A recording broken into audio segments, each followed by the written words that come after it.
Hello guys! So for today's video, pag-usapan natin ang ilang classic Pinoy movie na Halloween, pang-Halloween. So dahil napapanahon ngayon, pag-usapan natin, magbigay tayo ng ilan sa mga pwede nating balikan na movie. So unang-una dyan is yung Shake, Rattle, and Roll. So siguro naman na lahat tayo, familiar tayo dyan. So may kanya-kanya tayong favorite na episode. So, ilan dito talaga yung mga natatandaan ko, yung mga first, second, third, ayan, yun talaga yung mga tumatak sa, sa mga Pinoy. So, napaghahalata naman masyado yung ating mga edad, di ba? So, anyway, yun talaga, tatak na yan ng Shake, Rattle, and Roll. Lalo na pagka dating ng December, ayan, nagiging entry yan sa Manila Film Fest. So, ngayon hindi na masyado, pero ang dami na 13 na nga ba? 14? So, marami na. So, ilan talaga dyan yung mga original, yung 1, 2, 3, 4. Yung pangalawa is Ouija. Okay, sila Judy Ann, kung hindi ako nagkakamali, sila Judy Ann ng bida dito, si Judy Ann, Jolina, year 2007.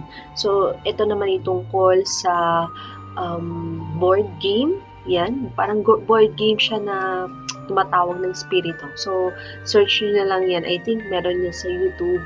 So, search nyo na lang kung gusto nyo panoorin. So, isa din to sa mga magagandang classic Pinoy Halloween movie na pwede nating panoorin or balikan ngayong Halloween. And then, third is Pagpag.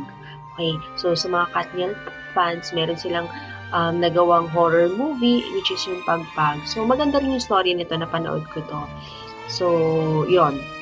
Tapos, ito, hindi mawawala sa listahan yung Sukom. So, pinagbibitahan nito ni Chris Aquino. Yan. Year 2006 to. So, ito yung isa sa mga kilalang horror movie ni Chris Aquino. So, as we all know, Chris Aquino is parang tumatak sa atin na pagdating sa horror movie, magaganda yung horror Pinoy movie na nagawa niya. So, balikan na lang natin. Search natin sa YouTube yung kanyang movie. Yan. And then, another movie of Chris Aquino is Feng Shui. Okay. And, kung hindi ako nagkakamali, kasama niya dito sa movie si Coco Martin. So, year 2014, itong Feng Shui na to. Ito yun ata yung, Bangwa. Bangwa. Ano ba yun? Yung sa pinto? Ayun, yun, ano bang tawag? Bagwa, yun. Bangwa. Ano pala yun? Lugar pala yun. So, yun. Tapos, Segunda Mano, another Chris Aquino Filipino horror movie na nakilala. So, yun. That's all for today's video. Sana magkaroon kayo ng idea na baka gusto nyong panoorin ngayong Halloween season. Yun lamang. Thank you for watching.